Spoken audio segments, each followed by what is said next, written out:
Yun. Sorry po. Nung last na nandito kayo, na inabot kayo ng ulan, no? Hindi po ako nakapunta kasi nung time ng event po namin na nung araw na yon dapat pagkatapos ng event, nandito na po ako, no? Kaya lang hindi po talaga ako nakarating kasi hindi ko alam kung nabalis ako sa Ilocano ba? Nabalis, no? Nabalis ako na usog sa Tagalog, no? Hindi ko na alam kung anong gagawin ko, yung ulo ko masakit na, yung tiyan ko, na ano pa ako. Kaya hindi na po ako tumuloy, no? Kaya nandiyan naman yung ating president ng Good Heart na si RJ Bandigan. So siya na lang po yung inutusan ko para i-accommodate kayo, no? Kaya naman, ang sabi ko na lang po, babalikan ko kayo. Okay? So nandito ako ngayon para balikan kayo. Okay? So, ayan po. So, nagpapasalamat po ako. Napaka-warm ng pagtanggap ninyo. Lalong-lalo na, marami pala ako dito mga kababayan, mga Ilocano. So, ayan siya. Akala ko, ang Ilocos Norte lang, o mga nasa Luzon lang yung mga Ilocano. Meron din pala dito sa Mindanao.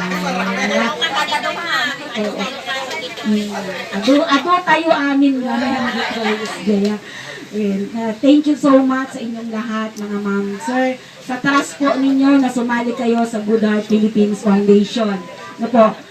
Sino po dito yung mga former o kasalukuyang nasa kabilang bakod pa? Asyo nga, magkayo maiya. Sino pa po? Sino pa kada kayo apo? I-member pa iti BBMII. Hindi ka na nagkawa, no? Awanin lang. So, thank you naman at nagising na tayo sa katotohanan ng buhay natin. Ano po? So ako man, ano po? Ako po yung former. Ibig sabihin, dating Assistant National Director po ako ng Bagong Bansang Maharlika International Incorporated, BBMII. Ako po yan, yung umiikot sa buong Pilipinas para ipakilala ang organization ng BBMII. At ako rin po ang mga lumaban, no? Sa BBMII noon, na pinaglaban ko na maganda yung mga kanilang advocacy, no? Maganda yung kanilang hangarin, maganda yung kanilang programa. Kaso, ang hindi ko matanggap, hindi pala totoo. No po? Yun ang hindi natin matanggap kasi tayo, kayong mga barangay directors, dyan kayo nagsimula. Di po ba? Kayo yung nagpakilala sa taong bayan, kayo ang nag-orient sa mga tao para mapasali nyo. Sa kagustuhan nyo makatulong.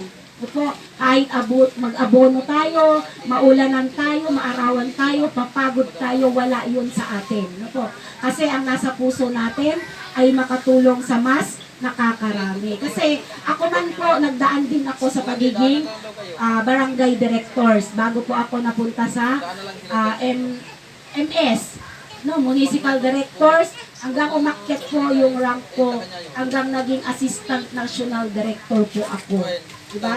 Ramdam ko po yan kung gaano kahirap yung mga pinagdadaanan po natin. Ano po, nandiyan magutom, mauhaw. Diba? Wala nang pamasahe. Pagbalik mo ng bahay, wala ka nang pambiling bigas. Kasi nagastos mo na. Diba? Naibigay mo na, naitulong mo na. Okay po. Nung tinanggal po nila ako, alam nyo, wala sa akin yun yung tinanggal nila ako. Okay lang sa akin. Kasi at least sa isip ko, okay na ako. Wala na akong iisipin. Tanggal na yung stress ko. Pero ang naisip ko po, kayo. Paano na kayo? Paano na yung mga barangay directors, no? Na nagpakahirap, napagod, nagtrabaho, na wala ni isang kusing ang nakuha. Hindi binayaran. Diba? Hindi tayo nabayaran, tama? Nagtrabaho yung mga barangay directors, walang nakuha kahit pisong sweldo. Sino ba nakasweldo sa inyo? Taas naman. Ako po, 2 years po ako sa BBMII, pero wala po akong naging sweldo.